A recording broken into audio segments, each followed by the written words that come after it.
Class of 2022, I stand before you in appreciation and awe. When I was a sophomore at Hamilton, the greatest threat I faced from the outside world was a pigeon that flew down my chimney at Carnegie and out the dorm room fireplace, scattering soot all over my Goodwill furniture. When you were sophomores at Hamilton, you faced a global pandemic, which would color and strain so much of your college careers. I've tried to imagine how you did it. Masks with roommates, outdoor mixers in freezing temperatures.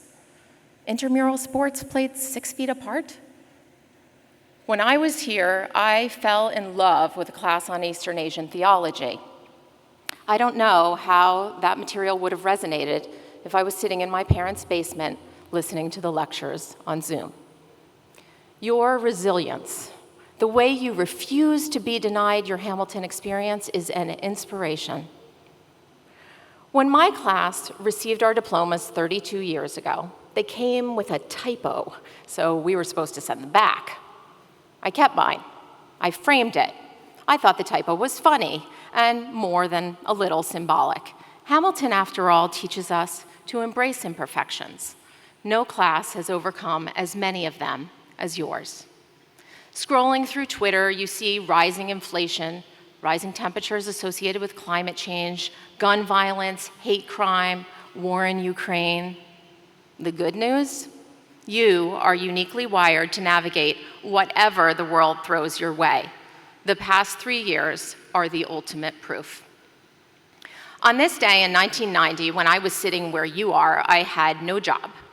My father granted me 90 rent-free days back home in Englewood, New Jersey, and not an hour more. And my closest friend, Suzanne Smore, also jobless, periodically burst into tears when reminded of the Coach briefcase her parents gave her for graduation. We didn't realize in the moment how prepared we really were. The power of a liberal arts education is sometimes hard to see.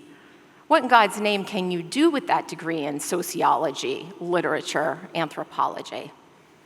Over time, as a double major in creative writing and religion, I've flipped that question. What can't you do with it? On the one hand, we are a society of specialists, cautioned to stay in our chosen lane where we've been educated and trained. Yet we also change jobs more than ever, careening from one lane to the next, forced to adapt and excel, no matter the major we chose at 19. Hamilton teaches us to know thyself, a subject more useful than any single vocation, because we are meant to transcend vocation. I'm actually not comfortable talking this long without using a basketball metaphor, so I'm going to use one here. When you watch an NBA game, you see the small guards who bring the ball up the court and pass. You see the great shooters who stand in the corner until it's their turn to put up a three. You see the big guys who camp out in the low post and grab rebounds. They're all important. They all play a role. But they are not the reason you buy a ticket. You buy a ticket for the players who can do everything, the superstars, Kawhi, PG, LeBron, KD, the guys who don't even need a full name. They're not necessarily the best at any one skill. They're the best at the most. When I left Hamilton, I didn't know much, but I did know thyself. My father, Preston Zucker, raised me to watch the New York Giants every Sunday. He graduated from here in 1960, a different time, when he could turn ethyl alcohol from the biology lab into 100-proof vodka and pass it off as independent study. For that and other reasons, my father adored Hamilton. So when I started looking at colleges, it was, of course, my very last choice. But I agreed to visit for his sake, and I could not deny the genetic pull. I lived in Minor as a freshman, on the same hall as a hockey player, a soccer player, and a squash player. My roommate played field hockey. The guys next door played football. I attended every home basketball game in my time on College Hill, and most hockey games, filling my sweatshirt pockets with oranges to hurl at the opposing goalies. Among my friends were children of diplomats who traveled to Hong Kong for spring break, and children of working-class New Yorkers who had never left their borough. After games, we'd order pizza from a delivery man we called Rocket Rod, the pizza god. I played broom ball, running, well, mostly sliding, across stage rink in my sneakers after an inflatable kickball. It didn't exactly count as a varsity sport. Desperate to fit in with my athletically inclined classmates, I went out for the swim team. I was not much of a swimmer, but my parents had a pool back home, which I decided was qualification enough. On the first day of tryouts, I freestyled 2 lanes of the old alumni pool and grabbed the wall, panting. "Keep going," Coach Thompson said. I thought I was done. "A practice is 60 lanes," he howled, "not 2. Somehow, I made the team as the slowest swimmer in the slowest lane. Most mornings, my arms were so tired I could barely raise my hands above my head to brush my frozen hair. Eventually, I moved all the way up to the second slowest lane, the peak of my college career. I didn't leave the Hamilton swimming and diving program with any records or banners. I did leave, however, with an increased understanding of myself. I loved the commitment and determination sports demanded, and I craved the camaraderie of a team. The realization led me to an unpaid internship just off campus with the Utica Devils of the American Hockey League, who hired me to sell group tickets, handle game notes and promotions, and paint the logos on the ice when the circus left town. For me, there is a thread connecting Utica and Los Angeles. Interned with the Devils, president of the Clippers. My classmates followed different threads, all starting right here. There's Phil Sanderson, who didn't like the offerings at the school bookstore, so he designed his own, temporarily sidestepping NCAA copyright rules and selling apparel dorm to dorm out of a duffel bag.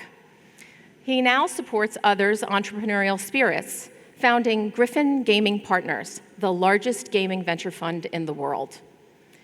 And there's Marilyn DeMoore, who put her literature major to work as a marketing and communications executive at Accenture, only to pivot careers entirely and start her own highly successful interior design firm, DeMoore Drake. Back then, they had no idea what they would do with their lives. Neither did I. But they were confident enough, versatile enough, resourceful enough to figure it out. Back then, we also didn't realize that Hamilton was going with us to Boston and Silicon Valley in Suzanne's briefcase and Phil's overflowing duffel bag. There are hundreds of stories like the one I'm about to tell you, which is precisely why I'm going to tell it. After graduation, I moved home and pounded the pavement for 2.5 fruitless months of job seeking.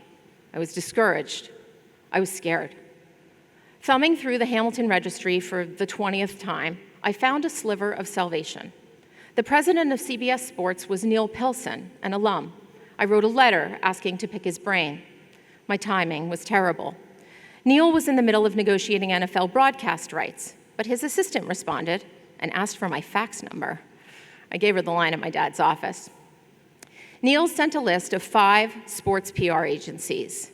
"Use my name" was scrawled across the top of the fax.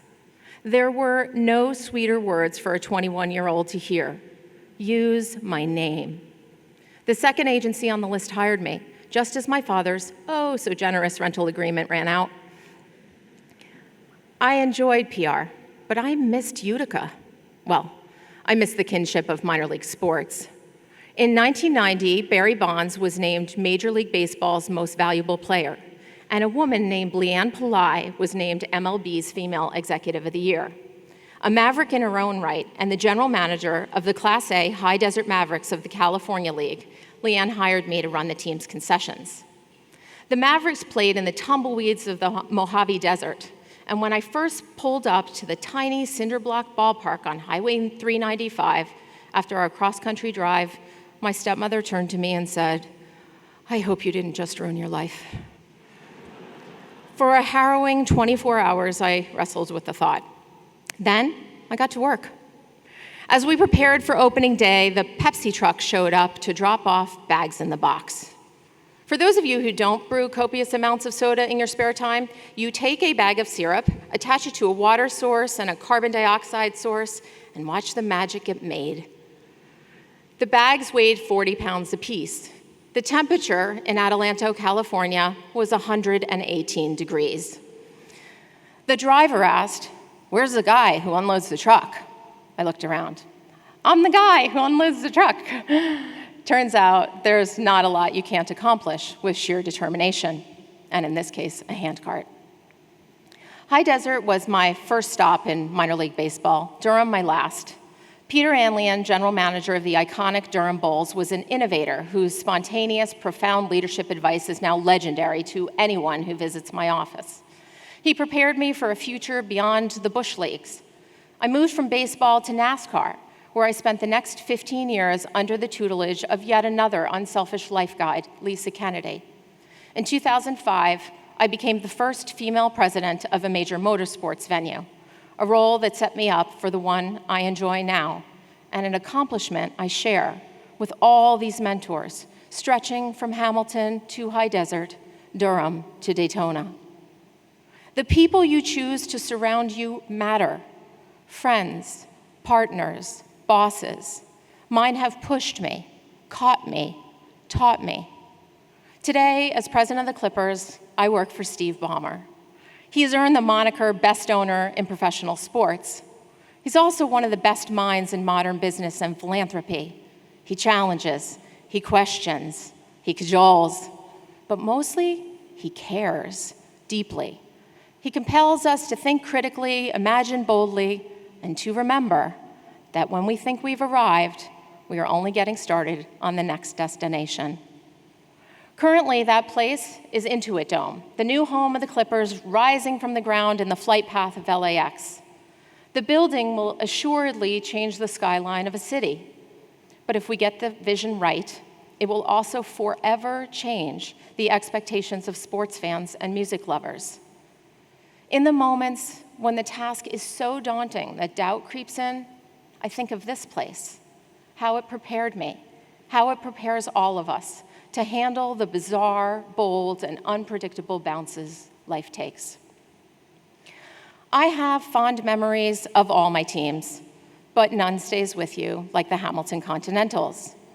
When we graduate from Hamilton, we are given a cane, which I always thought an appropriate emblem.